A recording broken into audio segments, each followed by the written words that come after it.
আমার শাশুড়ির জন্য আমার খুব মায়া হয়।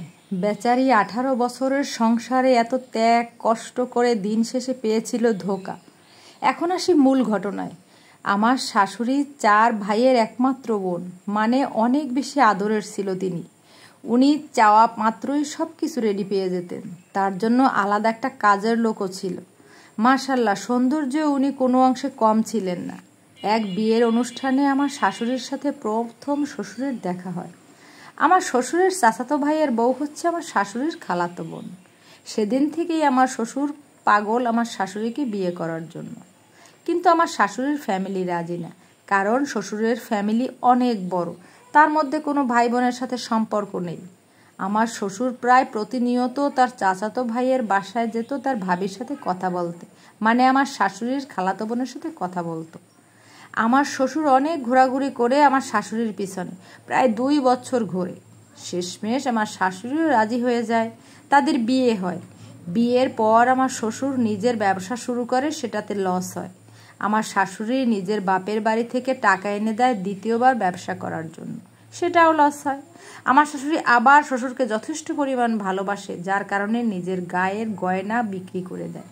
এইবারেও আগের মতো অবস্থা, ব্যবসা টিকিয়ে রাখতে পারেনি। এইবার আমার শ্বশুর সিদ্ধান্ত নেয় হোটেল দিবে, আর এইবারও আমার শাশুড়ি টাকা জোগাড় করে। নিজের বাপের বাড়ির যে অংশ পাবে সেটা সে বিক্রি করে দেয়। টাকার বেশিরভাগটা সে শ্বশুরকে দেয়, আর কিছু টাকা ব্যাংকে জমিয়ে রাখে। আমার বর তার একমাত্র ছেলে। আমার শ্বশুরের বিজনেস বলতে প্রায় 17 বছর হয়ে লেগে যায় তার বিজনেসে উন্নতি করতে। আর এই 17 বছরে আমার শাশুড়ি অনেক বেশি কষ্ট করে। এমনও সময় গেছে তাদের বাজার করে খাওয়ার টাকাও ছিল না। আমার শাশুড়ি ছেঁড়া কাপড় পরে ঘুরত, অথচ বাপের বাড়িতে তার কোনো কিছুর কমতি ছিল না। যাই হোক, এইবার আমার শ্বশুরের হোটেল অনেক বেশি মুনাফা শুরু হলো। তার হোটেলের খাবার অনেক সুস্বাদু ছিল। অনেক দূরে থেকেও লোকজন আসতো তার হোটেলে খাবার খাওয়ার জন্য। 1 বছরের মাথায় আমার শ্বশুর হোটেলের পাশাপাশি রেস্টুরেন্ট শুরু করে। এখন আর তাদের কোনো টানাপোড়েন নাই, সব কিছু ঠিক হয়ে গেছে।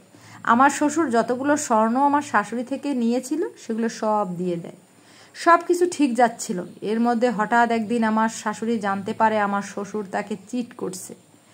1 বছরের মাথায় 20 থেকে 22 বছরের একটা মেয়ের সাথে পরকীয় সম্পর্কে জড়িয়ে পড়ে। এই ব্যাপার নিয়ে শ্বশুর শাশুড়ির মাঝখানে অনেক ঝামেলা হয়। সেদিন আমার শাশুড়ি অনেক অসুস্থ হয়ে পড়ে, কিন্তু কাউকে কিছু জানায় না। কিন্তু আমার শ্বশুর জানতো তার বউয়ের অসুস্থ। তাদের একমাত্র ছেলেও তখন ঢাকার বাহিরে। আমার শাশুড়ির অনেক হাই প্রেশার ছিল। সারা রাত সে অসুস্থতার কারণে বমি করে, মাঝে মাঝে নাকি বেহুশও হয়ে গেছিল। যখন অবস্থা অনেক বেশি খারাপ হয়ে যায়, তখন না পেরে আমার শ্বশুর তাকে হাসপাতালে নিয়ে যায়, কিন্তু ততক্ষণে অনেক দেরি হয়ে গেছে। আমার শাশুড়ি মাত্র 35 বছর বয়সে দুনিয়া ত্যাগ করেন। আর আমার শাশুড়ির মৃত্যুর পর 15 দিনের মাথায় কাউকে না জানিয়ে আমার শ্বশুর দ্বিতীয় বিয়ে করেন। আর শাশুড়ির মৃত্যুর 41 দিনের মাথায় সে বউকে ঘরে তোলেন। ওই যে আমার শাশুড়ি ব্যাংকে আমার স্বামীর জন্য কিছু টাকা রেখেছিল, সেটা সে বের করেও নিয়ে যায়। আমার শাশুড়িকে যে গোল্ডগুলো কিনে দিয়েছিল সব দ্বিতীয় বউকে দিয়ে দেয়। আমার শাশুড়ি মরে যাওয়ার 8 বছর পর তার ছেলের সাথে আমার বিয়ে হয়। আমি সবসময় আমার শাশুড়ির জন্য দোয়া করি, এত ভালো একটা ছেলেকে জন্ম দেওয়ার জন্য। আল্লাহ ওনাকে বেহেশত নসিব করুক। আসলে ভালো মানুষের জীবনে দুঃখটাই বেশি।